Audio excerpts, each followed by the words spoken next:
Hello, welcome back. Today we have planned for the crankcase inspection of the main engine. So I will tell you a step-by-step procedure for that inspection and what checks you will carry out while doing that inspection in the crankcase. Okay. So after the planning, the first step is to make that enclosed space permit. Because our crankcase is an enclosed space area, so we require enclosed space permit, and for that we require everybody's signatures. We have to do the pre-checks. We have to ventilate our crankcase by opening the doors and putting that blowers if required. After that, we have to isolate our main engine by turning off the fuel supply, shut off the starting air block distributor, uh, turn off the lube oil pump, then open the indicator box.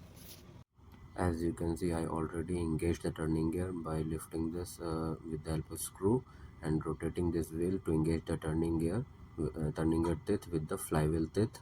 And I had already opened the crankcase door, as you can see, for the ventilation.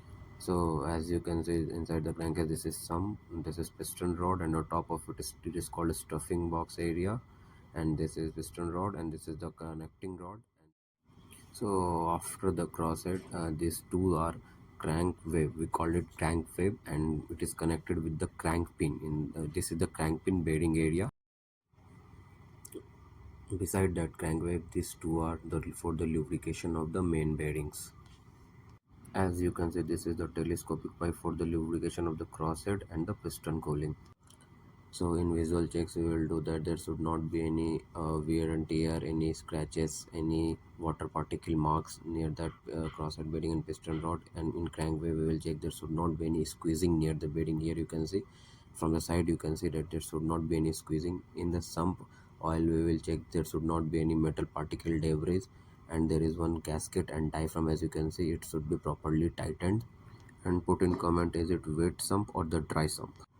Now finally we will take the crankshaft deflection. And for that, we will put the dial gauge in between that the crank wave. There is a slot provided for fixing the dial gauge, and then after that we will rotate the engine with the help of this turning gear motor, and at the specific point we will check that the value and compare it with the data provided in the manual. Then we will take the bearing clearance with the help of feeler gauge. So another check is that seizing wire, this is shown here, is not broken and it is properly tightened. So previously I was talking about the lubrication of the crosshead bearing with the help of this telescopic pipe, as it is coming from the top, and lubricating the crosshead bearing, and going for the piston cooling with this with the help of one rod, and it is getting drained off from here, and from outside the engine we can see it from here, and it is get drained into the sump. So in separate video I will make the lubrication of the main engine. So this is it. Stay safe and keep in touch.